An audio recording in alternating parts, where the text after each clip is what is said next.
நமஸ்காரம். நான் இன்றைக்கி வந்து ஆப்பமும் தேங்காய் பால் விட்டு ஸ்டூலும் பண்ணி காமிக்க போகிறேன். உங்களுக்கு வந்து இந்த ஆப்பத்துக்கு என்னென்ன சாமான் வேணுங்கிறத காமிக்கிறேன். முதல்ல இட்லி புழுங்கல் அரிசி இந்த டம்ளரில் 1.25 டம்ளர் வச்சுருக்கேன். அதே அளவுக்கு பச்சரிசி 1.25 டம்ளர் வச்சுருக்கேன். இதே டம்ளரில் 1/4 டம்ளர் உளுத்தம்பருப்பு வச்சுருக்கேன். 1 ஸ்பூன் வெந்தயம் வச்சுருக்கேன். 1 ஸ்பூன் சர்க்கரை வச்சுருக்கேன். கொஞ்சோண்டு சோடாப்பு வச்சுருக்கேன். தேங்காய் 4 ஸ்பூன் வச்சுருக்கேன். ஆப்பத்துக்கு தொட்டுக்கிறதுக்கு ஸ்டூன்னு ஒன்று பண்ண போகிறேன். அதுக்கு எங்கிட்ட இருக்கிற காய்கறி எல்லாம் வச்சுருக்கேன். நீங்கள் இதுக்கு காலிஃப்ளவர், கோஸு எது வேணாலும் போட்டுக்கலாம் கூட. அதுக்கப்புறம் தேங்காய், ஒரு தேங்காய் வச்சுருக்கேன். இதுக்கு 3 வழி பால் எடுக்கணும். அதுக்கு ஒரு பெரிய தேங்காய் ஒன்று வச்சுருக்கேன். தாளிக்கிறதுக்கு ஜீரகம், கருவேப்பிலை வச்சுருக்கேன். இதுக்கு வந்து நெய்யில் தாளித்தா நல்லாயிருக்கும். காரத்துக்கு இதுக்கு பச்சை மிளகா தான் போடணும். நான் பண்ணும்போது காமிக்கிறேன் உங்களுக்கு. இதெல்லாம் ஊற வைக்க போகிறேன். அதுக்கு அரிசி எல்லாம் போட்டுக்கிறேன். முதல்ல எல்லாம் ஒன்றாவே போட்டு ஊற வைக்கணும்.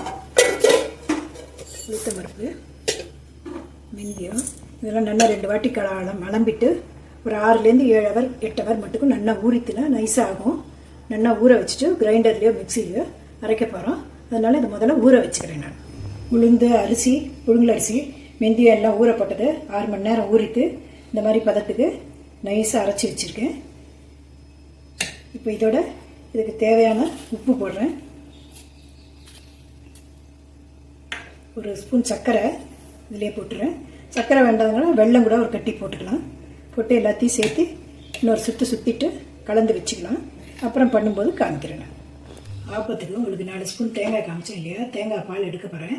ஸ்டூ பண்ணுறதுனால அதுக்கும் சேர்த்து தேங்காய் போட்டு வச்சுருக்கேன். விதவிதன்னு வெந்நீர் குத்தி இந்த முதல் பால் எடுத்து கொஞ்சம் அதுக்கு குத்திட்டு பாக்கி இதுக்கு வச்சுக்க போகிறேன். அது மாதிரி 3 பால் எடுக்கணும். உங்களுக்கு பால் எடுத்து காமிக்கிறேன். மிக்சியில் போட்டு வச்சுருக்கேன் தேங்காயை. இதுக்கு விதவிதான வெந்நீர் வச்சுருக்கேன். இது கொஞ்சம் குத்திட்டு நைஸாக அரைச்சிட்டு நல்லா கெட்டிமாக கையில் போயிஞ்சாக்க இந்த பால் வரும். அரைச்சிட்டு காமிக்கிறேன். தேங்காய் போட்டு விதவிதான வெந்நீரில் அரைச்சி வச்சுருக்கேன் நைஸாக. இது முதல் பால். இது இந்த மாதிரி இது வடிகட்டி வச்சுட்டு அப்படியே பண்ணிங்கனாக்கா பால்லாம் வெளியில் திக்காக வரும். எடுத்துக்கலாம். இதே மாதிரி 2வது இதை போட்டு திருப்பியும் கொஞ்சம் ஜலம் விட்டு 2வது பால் எடுத்துக்கணும். அப்புறம் திருப்பியும் ஒரு வாட்டி அதை தனியாக வச்சுக்கிட்டு 3வது வாட்டி ஒரு வாட்டி அரைச்சி அதை தனியாக எடுத்து வச்சுக்கணும். அதுக்கப்புறம் பண்ணி காமிக்கிறேன் உங்களுக்கு. தேங்காய் வச்சு பால் எடுத்து வச்சுருக்கேன். 3 பால். இது முதல் பால், இது 2ஆம் பால், இது 3வது பால் தனியாக இருக்கும். 3 எடுத்து வச்சுருக்கேன். இதில் வந்து நான் உங்களுக்கு 4 ஸ்பூன் தேங்காய் சொன்னேன் ஆப்பத்துக்கு. அதுக்கு தகுந்த பால் குத்துறேன்.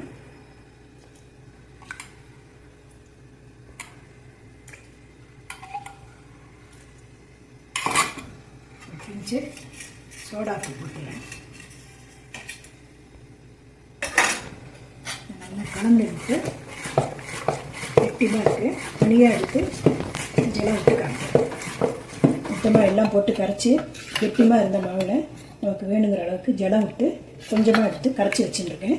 இப்போ கடாய் காஞ்சின்னு இருக்கு. இப்போ ஆப்பம் குத்துறதை காமிக்கிறேன் உங்களுக்கு.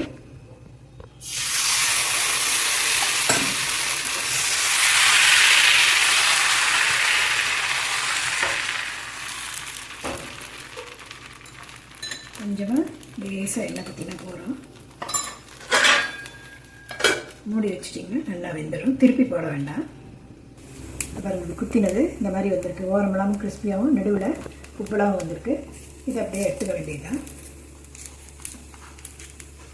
இன்னும் சிறப்பாக கிறிஸ்பியாக வேணும்னா இன்னும் கொஞ்சம் நேரம் கூட விடலாம். நீங்கள்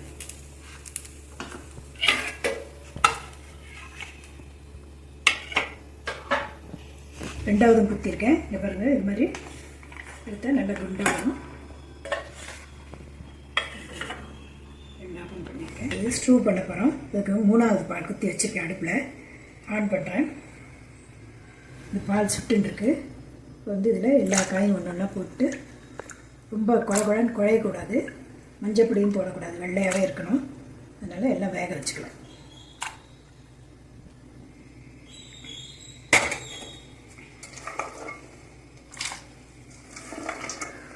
ஸ்டூக்கு காயெல்லாம் முதல் பாலில் பாதி வெந்திருக்கு. இப்போ பச்சை மிளகா 4 கீழ் போட்டிருக்கேன் இதில் காரத்துக்கு. அதுக்கப்புறம் 2வது பாலை குத்திக்கலாம். குத்தி கொஞ்சம் கொதிக்கும்போது இதுக்கு வேணுங்கிற அளவுக்கு உப்பு போட்டுக்கலாம். கடைசியாக இறக்குறச்சு 3ஆம் பால் குத்திக்கலாம். பச்சை மிளகாயும் 2வது பாலும் குத்தி காய் வெந்திருக்கு. தேவையான உப்பு போட்டுறேன். இதுக்கு உப்பு போட்டு ஒரு 5 நிமிஷம் வந்து உப்பு ஒத்துக்கிற மட்டும் கொதிக்க விடுங்க. இது வந்து நல்லா கொதிச்சுட்டு 2ஆம் பாலில் உப்பு போட்டு ஒத்துட்டுருக்கு. இப்போ திக்காக முதல் பால் எடுத்து வச்சோம் இல்லையா, அதை குத்த போகிறேன். குத்திட்டு ஒரு 5 நிமிஷம் சிம்லேயே வைங்க. முதல் பால் குத்தினதும் நல்லா கொதிச்செடுத்து, அதாவது ரொம்ப ஹையில் வைக்கக்கூடாது, பால் திரிஞ்சு போய்டும். நல்லா சிம்லேயே ஒரு 5 நிமிஷம் வைங்க. ஜீரகமும் கருவேப்பிலையும் நெய்யில் தாளித்து வச்சுருக்கேன், அதை இதில் குத்திடுறேன். ஸ்டூ ரெடி ஆகிடுது, ஆப்பமும் ஸ்டூ ரெடி ஆகிடுது. நீங்களும் பண்ணி பாருங்கள். நெக்ஸ்ட் வீடியோவில் உங்களை சந்திக்கிறேன். நன்றி.